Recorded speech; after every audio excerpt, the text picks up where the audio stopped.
kita konsentrasi saja meminta atau menggugat MPR agar tidak melantik Gibran. Jadi fokusnya ke sana semua. Ya, sepakat ya? Sepakat. Oke.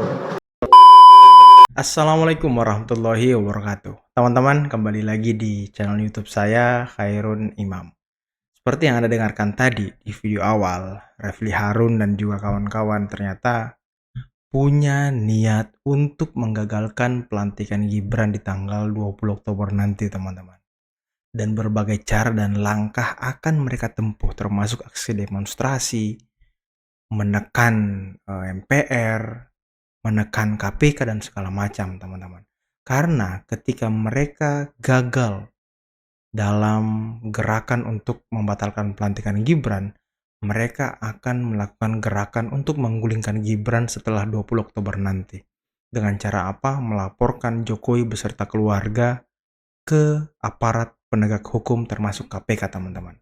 Tapi tidak sampai di situ.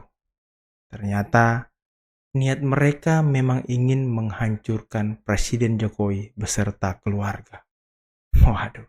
Dan ini ada video yang sangat menarik, teman-teman, di mana pidato dari Bapak Prabowo Subianto yang mengatakan bahwa dia belajar dan dia sepaket dengan Presiden Jokowi dan juga Mas Gibran. Jadi tidak bisa diganggu-gugat, teman-teman. Oke, sebelum kita masuk ke videonya, jangan lupa like, subscribe, dan share. Dan tanpa perlu berlama-lama lagi, mari kita mulai videonya berikut ini. Pertama tentunya, udahlah nggak usah malu-malu Presiden Jokowi, ya kan? Apalagi, benar nggak? Nggak wajar itu, kenapa? Saya juga nggak pernah sembunyi, saya dulu lawan Jokowi, tapi sekarang saya bagian dari tim Jokowi dan saya didukung Jokowi. Mau apa, saudara-saudara kalian? Benar nggak? Udah nggak usah basa-basi lah, ya kan? Tapi saya juga didukung oleh Presiden ke-6, Pak SBY. Itu juga terang-terangan kan? Dan saya merasa saya juga didukung oleh Presiden Gus Dur. Kan beliau endorse aku terus-menerus. Iya kan? Jadi beliau dukung saya dari langit, aku yakin. Beliau di belakang saya. Saya kira mungkin Pak Harto dukung saya juga ya kira-kira.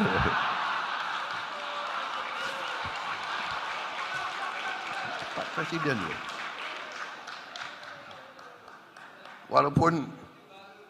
Walaupun ada yang ngaku-ngaku kan selalu bahwa seolah Bung Karno milik suatu partai. Tidak, Bung Karno milik seluruh rakyat Indonesia. Feeling saya kayaknya beliau juga dukung saya juga kira-kira ya. Iya kan? Yang saya perjuangkan apa yang beliau cita-citakan. Indonesia berdiri di atas kaki kita sendiri. Indonesia tidak mau jadi darah bagi bangsa lain. Kan demikian. Jadi saya terima kasih. Itu angka 8. Terus terang saja, sesungguhnya saya merasa kadang-kadang ucapan-ucapan itu terlalu baik bagi saya. Saya hanya manusia biasa, saya pribadi yang biasa, saya anak Indonesia yang biasa. Cita-cita saya sama dengan cita-cita yang ada di hati saudara-saudara sekalian. Hanya memang mungkin kesempatan yang diberikan kepada saya tadi, saya diberi kesempatan oleh Yang Maha Kuasa. Benar yang dikatakan Pak Zul Hasan, sudah berkali-kali saya merasa saya sudah selesai di dunia ini, masih diberi kesempatan, sehingga ya saya menerima kesempatan-kesempatan itu sebagai sebuah peluang untuk berbuat yang terbaik bersama anak-anak Indonesia lainnya, bersama patriot-patriot yang lain, bersama-sama kita berbuat yang terbaik untuk bangsa dan rakyat kita. Itu yang ingin saya sampaikan. Hobi saya adalah belajar sejarah. Dari apa yang saya pelajari, dua hal penting dalam kebangkitan dalam suatu negara menjadi negara hebat, ada dua hal yang saya melihat. Yang pertama tentunya adalah tadi kepemimpinan, leadership, ya. Pemimpin harus melihat, mengerti keadaan. Dengan mengerti keadaan, mengetahui bagaimana jalan untuk mengatasi kesulitan dalam keadaan itu. Dan setelah melihat, mengerti, mengetahui solusi untuk keluar dari kesulitan keadaan, teguh, berani untuk berjuang untuk membawa solusi terhadap keadaan yang sulit itu. Itu arti bagi saya leadership. Dari semua tingkat dan dari semua latar belakang. Pemimpin dibutuhkan di desa, di kecamatan, di kabupaten, di provinsi, di perusahaan-perusahaan, di kampus-kampus akademi, di pesantren, di semua organisasi. Ibarat keyakinan kita setelah kita pelajari sejarah, kalau pemimpinnya jelek, biasanya organisasinya jelek. Kalau pemimpinnya penakut, organisasi yang dipimpin penakut. Ini pelajaran paling dasar. Guru kencing berdiri, murid kencing berlari. Pemimpin sangat menentukan. Kalau pemimpin maling dan korupsi, semua anak buahnya akan lebih maling dan lebih korupsi. Ini pelajaran sejarah. Jadi PAN, saya kira instingnya kuat, instingnya tepat. Saudara-saudara mengerti siapa pemimpin-pemimpinmu yang hebat, luar biasa, dan amanah. Jadi itu pertama, leadership. Yang kedua, selain leadership adalah kerjasama antara pemimpin-pemimpin itu. Ini yang saya yakini. Setelah saya pelajari, dan ini banyak ditemukan di kajian-kajian strategis dari semua pihak di luar Indonesia. Kadang-kadang orang di luar kita bisa melihat lebih jernih tentang kita. Mereka lihat Indonesia ini tidak bisa dibendung. Sekarang ini ekonomi kita sekarang ini dari apa yang disebut PPP, Purchasing Power Parity. Kalau dari besarnya GDP, kita mungkin sekarang masih ke 15 atau ke 16.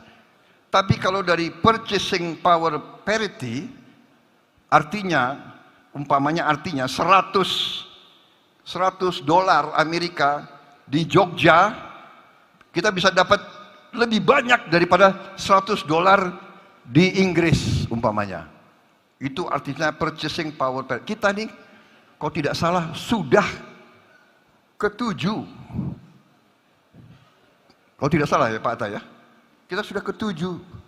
Bahkan ada yang mengatakan mungkin kita ke-6. Bayangkan kita sudah ke-7 terkaya di dunia. Masalahnya adalah pemerataan. Masalahnya kekayaan ini harus kita berjuang bersama agar kekayaan ini bisa diratakan, bisa dirasakan oleh sebanyak-banyaknya rakyat Indonesia. Ini perjuangan kita. Ini perjuangan kita. Ini perjuangan kita. Kalau kita jujur, kita lihat betapa ada warga negara Indonesia yang begitu hebat, tapi begitu banyak juga rakyat kita yang masih berada di bawah garis kemiskinan. Ini tugas kita bersama. Jadi saudara-saudara, leadership ini nanti akan dihasilkan oleh organisasi-organisasi seperti yang kita punya, PAN, Gerindra, partai-partai lain. Saya yakin semua partai di Indonesia punya orang-orang baik dan punya orang-orang tidak baik. Mari kita akui, iya kan? Kita boleh punya jiwa kors, tapi kita juga harus introspeksi diri. Di Gerindra pun juga banyak yang kurang baik. Banyak yang baik, banyak yang kurang baik. Di semua organisasi ada yang baik dan ada yang kurang. Sekarang bagaimana yang baik-baik dari semua latar belakang bisa kerjasama? Ini pelajaran sejarah. Indonesia tidak bisa dibendung, kecuali elit Indonesia tidak bisa atau tidak mau kerjasama. Kuncinya itu. Kuncinya itu. Dengan demikian, saya akan berjuang terus bersama semua kekuatan yang mau diajak kerjasama. Yang tidak mau diajak kerjasama, tidak apa-apa. Kalau ada yang mau nonton di pinggir jalan, silahkan jadi penonton yang baik. Tapi kalau sudah tidak mau diajak kerjasama, ya jangan mengganggu. Orang lagi mau kerja kok. Kita mau kerja. Kita mau kerja. Kita mau mengamankan kekayaan bangsa Indonesia.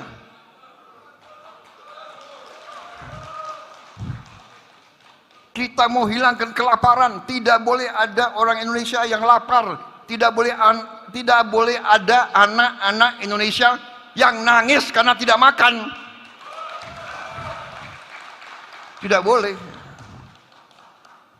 Saya yakin saudara tidak terima. Saya malu. Saya dikasih pangkat jenderal oleh rakyat. Saya dipilih oleh rakyat. Siang dan malam kita berpikir, saya berpikir siang dan malam, bagaimana rakyat Indonesia tidak ada yang lapar. Karena itu dari dulu swasembada pangan. Kita perlu swasembada pangan. Ada tokoh-tokoh Indonesia pernah katanya lebih baik import saja. Geleng-geleng kepala saya. Saya tidak punya gelar PhD, tapi saya mengerti pemikiran-pemikiran yang tergantung, yang menggantungkan nasib bangsa dengan import makan dari bangsa lain. Itu adalah pemikiran-pemikiran yang luar biasa. Tidak benarnya. Ada wartawan nggak di sini? Kalau bahasa rakyat sehari-hari itu pemikiran yang konyol. Kalau mau lebih jalanan, bahasa jalanan, itu pemikiran yang luar biasa. Gobloknya. Wartawan yang ini jangan dikutip ya. Saudara-saudara, saya kira semua data ada, semua dan strategi kita sudah benar. Kita akan swasembada pangan. Perkiraan saya kita swasembada pangan paling lambat dalam 4 tahun. 4. Ya kalau mau aman 5 tahun. Tapi kita harus agak berani-berani dikit lah. 4 tahun. Dan kita harus swasembada BBM. Dan kita diberi karunia oleh Tuhan. Mungkin kita sedikit dari banyak negara seperti kita. Kita bisa 100% BBM kita hasilkan sendiri dari tanaman, biofuel, solar dari kelapa sawit, bensin dari etanol, etanol dari tebu, etanol dari singkong, etanol dari jagung, etanol dari tanaman-tanaman. Kita bisa dan kita harus. Swasembada pangan, swasembada energi, ekonomi terbarukan, ini yang dituntut oleh dunia, tidak menimbulkan polusi. Saudara-saudara, masa depan kita cerah. Akan ada hambatan, akan ada gangguan. Banyak yang tidak suka Indonesia aman dan sejahtera.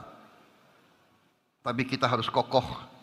Karena itu suasana batin yang terjalin sekarang antara Gerindra PAN sama partai-partai lain, ini penting. Ini adalah wujud dari kolaborasi, wujud dari kerjasama. Kita tidak hanya omon-omon saja, kita wujudkan kerjasama, saudara-saudara sekalian. Saudara-saudara, saya benar, saya katakan saya bersama saudara Gibran dan didukung oleh sahabat-sahabat saya, koalisi, kita akan menjadi presiden, pemimpin, pemerintah untuk seluruh rakyat Indonesia. Termasuk yang tidak memilih kita.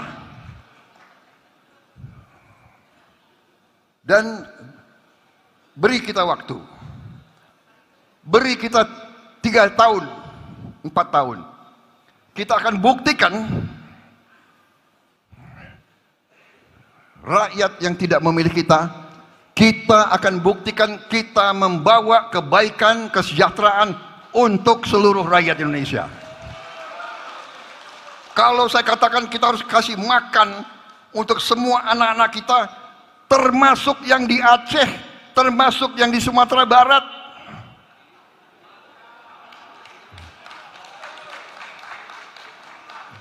Saya buktikan kepada saudara-saudara, saya akan buktikan bersama seluruh barisan kita. Kita akan buktikan bahwa anak-anak Aceh, anak-anak Sumatera Barat tidak akan ketinggalan. Kita akan mengangkat mereka, kita akan membela mereka, kita akan mensejahterakan seluruh rakyat Indonesia. Jadi benar, rakyat sudah memutuskan, kita sekarang bekerja untuk persiapan. Saya terus terang aja, kalau nggak diundang Pak Sul, saya nggak akan berdiri di podium ini. Tapi salah kalian mengundang saya, terpaksa saya bicaranya agak panjang. Betul? Ini baru poin keempat. Masih ada